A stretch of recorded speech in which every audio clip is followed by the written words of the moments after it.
வணக்கம்.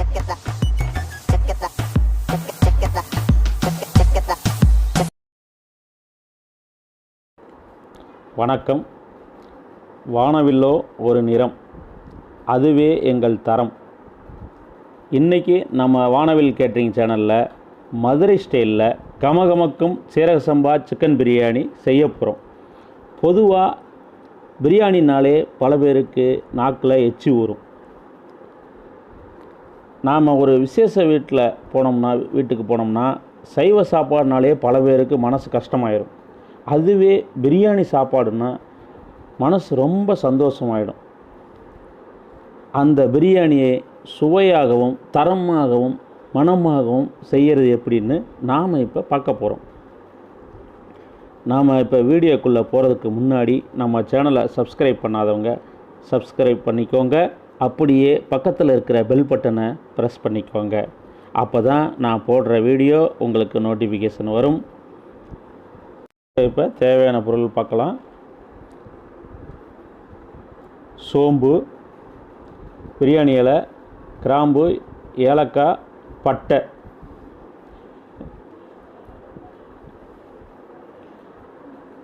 ஜாதிபத்திரி, அன்னாசிப்பூ, கல்பாசி,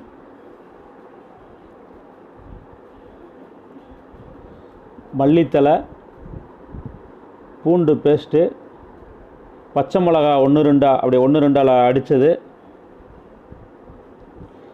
இஞ்சி பேஸ்ட்டு, புதினா தலை நல்லா நைஸாக கட் பண்ணது, உப்பு,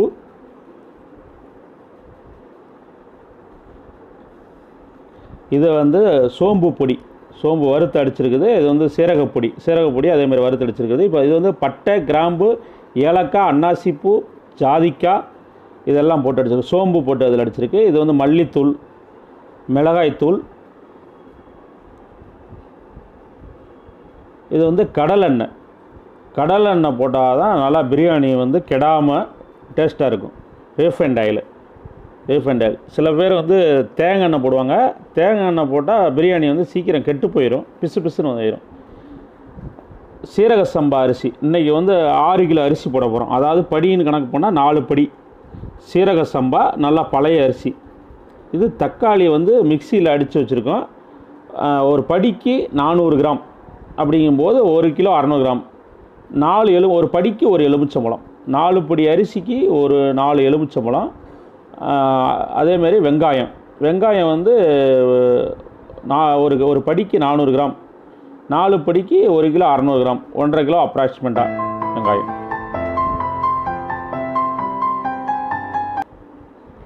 சிக்கன் 6 கிலோ, ஒரு படிக்கு 1.5 கிலோ, 4 படிக்கு 6 கிலோ, 50 கிராம் பீஸ், பெரிய பீஸாக லெக் பீஸ்லாம் அப்படியே போட்டுக்கணும்.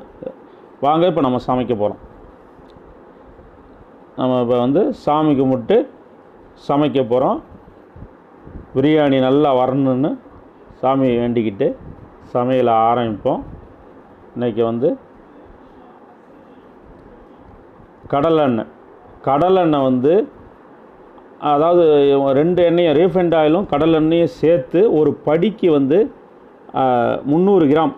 அப்போ 4 படிக்கு 1 கிலோ 200 கிராம். அதுக்கப்புறம் அந்த தாளிப்பு பொருளெல்லாம் நம்ம எண்ணெய் காஞ்ச உடனே போட்டுருணும். அந்த சோம்பு, பட்டை, கிராம்பு, ஏலக்காய், கல்பாசி, பிரியாணி இலை, ஜாதிபத்திரி இதெல்லாம் அதில் போட்டுரும். இது நம்ம வண்டி, அதாவது நம்ம டெலிவரி வண்டி.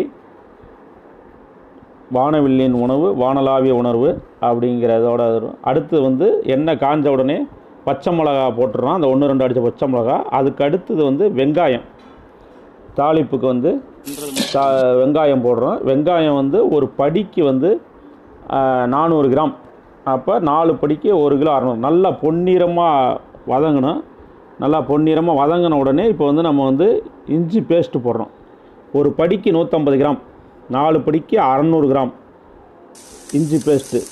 உங்களுக்கு வெங்காயம் ரொம்ப நேரம் வதங்குறதுக்காக நான் உங்களுக்கு ஷார்ட்டாக காமிச்சிருக்கேன். இப்போ பூண்டு பேஸ்ட்டு போடுறோம். பூண்டும் அதே அளவு தான். ஒரு படிக்கு 150 கிராம், 4 படிக்கு 600 கிராம் பூண்டு பேஸ்ட்டு. ஒரு படிங்கிறது 1.5 கிலோ. நீங்கள் உங்கள் கணக்குக்கு வீட்டில் போட்டிங்கன்னா 1 கிலோவுக்கு 100 கிராம். மல்லித்தலை 6 கிலோவுக்கு 3 கையிலேருந்து 4 கை வரைக்கும் போடலாம். 4 கைனா ஒரு கை பிடிச்சு போடணும். 4 பிடிக்கு 4 கை மல்லித்தலை, 4 கை புதினா தலை போடணும். அடுத்தடுத்து இந்த இஞ்சி பூண்டு வதங்கின உடனே கொஞ்சம் பச்சை வாசனை போன உடனே இந்த மல்லித்தலை போடணும். வெங்காயம் வந்து ரொம்ப நேரம் வதங்கிறதுக்காகவும் நீங்கள் வந்து நான் ஷார்ட்டாக அதில் காமிச்சிருக்கேன். நல்ல கோல்டன் கலர் வந்ததுக்கு அப்புறம் தான் இஞ்சி பூண்டு போடணும். நான் அதை உடனே போடுற மாதிரி போட்டிருக்கேன். அடுத்து தக்காளி வந்து ஒரு படிக்கு 400 கிராம் தக்காளி, 4 படிக்கு 1 கிலோ 600 கிராம் தக்காளியை வந்து போடணும். அதுக்கப்புறம் தயிர் வந்து ஒரு படிக்கு 150 கிராம், அதே 6 லிட்டர் தயிர் போட்டிருக்கு. எலுமிச்சம்பழம் ஒரு படிக்கு ஒரு எலுமிச்சம்பழம், 4 படிக்கு 4 எலுமிச்சம்பழம். அடுத்தடுத்து அப்படியே கிண்டிக்கிட்டே இருக்கணும். அதுக்கடுத்து பொடி, மிளகாப்பொடி வந்து நம்ம கரண்டிக்கு வந்து இந்த சின்ன கரண்டிக்கு வந்து 4 படிக்கு 3 கரண்டி போடுறோம், 3/4 கரண்டி வீதம் போடுறோம். நீங்கள் 1 கிலோவுக்கு 1 ஸ்பூன் டேபிள் ஸ்பூன் போட்டிங்கன்னா கரெக்டாக இருக்கும். இது வந்து இப்போ மல்லிப்பொடி வந்து ஒரு படிக்கு 1 கரண்டி. இது வந்து மல்லிப்பொடி கொஞ்சம் எக்ஸ்ட்ரா போடணும். மிளகாப்பொடியை விட மல்லிப்பொடி வந்து ஒரு 2 கரண்டி எக்ஸ்ட்ரா போடணும். இது இப்போ போடுறது வந்து சீரகத்தூள் வந்து இந்த கரண்டி குழிக்கரண்டிக்கு 2 கரண்டி. இப்போ போடுறது வந்து சோம்பு பொடி வந்து அதே மாதிரி 2 கரண்டி, அதாவது ஒரு அரை டேபிள் ஸ்பூன் போடணும். இப்போ போடுறது வந்து பட்டை, கிராம்பு, ஏலக்காய், சோம்பு இதெல்லாம் போட்டு வறுத்துது பொடி. பட்டை, கிராம்பு, ஏலக்காய், அன்னாசிப்பூ, ஜாதிக்காய். இப்போ போடுறது வந்து சிக்கன் மசாலா வந்து ஒரு 2 கரண்டி, இந்த சின்ன குழிக்கரண்டியில் 2 கரண்டி. நீங்கள் வந்து ஒரு கிலோ ரைஸ்னால் 1 டேபிள் ஸ்பூன் போட்டுக்கலாம் சிக்கன் மசாலா. நம்ம போடுறது ஆச்சி சிக்கன் மசாலா போட்டிருக்கோம். இப்போ வந்து உப்பு வந்து ஒரு படிக்கு 1 கை, அப்போ 4 படி ரைஸ்க்கு 4 கை உப்பு போடுறோம். உங்களுக்கு ஏதாவது டவுட்னா நீங்கள் அதுக்கப்புறம் கமெண்ட்ஸில் கேளுங்க, நான் சொல்கிறேன். 4 கை உப்பு போட்டு இப்போ நம்ம சிக்கனை போட்டுறோம். சிக்கனை வந்து 50 கிராம் பீஸ் கட் பண்ணிக்கணும். கட் பண்ண சிக்கனை வந்து இப்போ நம்ம வந்து நல்லா கிண்டி விட்டு இப்போ நம்ம வந்து சிக்கனை போட போகிறோம். இப்போ தண்ணி அளவு ரொம்ப முக்கியம். சிக்கன் பிரியாணிக்கு வந்து ஒரு படி ரைஸ்க்கு 1.25 கணக்கு. நம்ம எதில் நீங்கள் அரிசி அளக்குறீங்களோ அதுலேருந்து 1 நார்மலாக 2 பங்கு வைப்பாங்க. ஆனால் சிக்கன் பிரியாணிக்கு 2 வைக்கக்கூடாது. ஏன்னு கேட்டிங்கன்னா சிக்கன் பிரியாணிக்கு வந்து தண்ணி ஏற்கனவே சிக்கனில் இருக்கிறதுனால நம்ம 1.25 அளவு கணக்கு பண்ணி 4 படி அரிசிக்கு 6.5 படி கணக்கு வருது. ஒரு செக்கு 1 படி கணக்கு, அதனால் 6.5 செக்கு தண்ணி கணக்கு பண்ணி இப்போ பாதி தண்ணியை ஊற்றிருக்கோம்.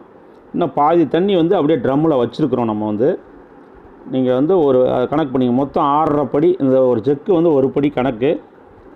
இப்போ வந்து நம்ம 4 படிங்கிறதுக்கு 6.5 படி கணக்கு வருது. இப்போ பாதி தண்ணியை ஊற்றிருக்கோம். மீதி தண்ணியை இப்போ கொஞ்சம் நேரம் கழித்து கொதித்த உடனே திரும்பவும் பாதி தண்ணியை ஊற்றிட்டோம். மொத்தம் 4 படி ரைஸ்க்கு 6.5 படி தண்ணி ஊற்றிருக்கோம்.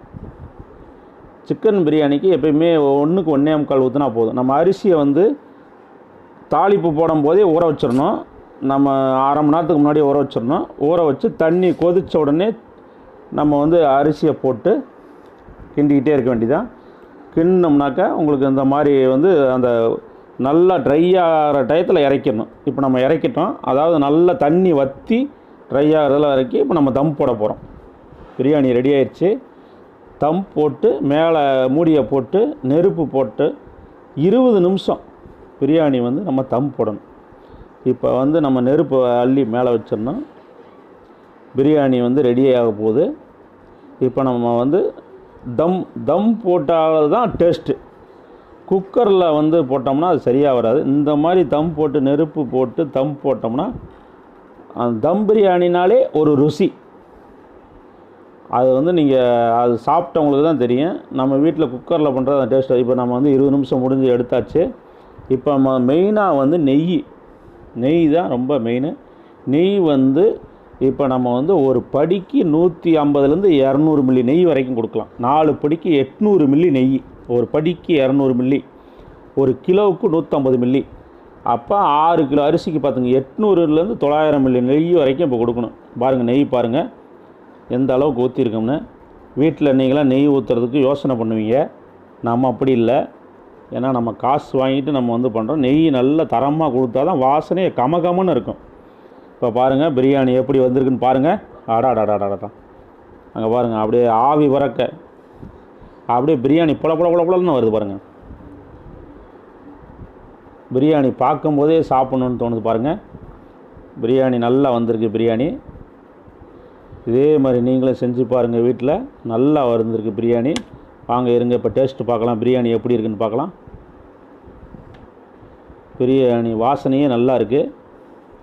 ஆடாடாடாடா, பிரியாணி அருமையாக வந்திருக்குங்க. உண்மையாலுமே நல்லா வந்திருக்கு. நல்லா பீஸ்லாம் நல்லா வந்திருக்கு, சாஃப்டாக இருக்குது. ஓகே, இப்போ நம்ம பிரியாணி எப்படி செஞ்சுருக்கோன்னு பார்த்துருப்பீங்க.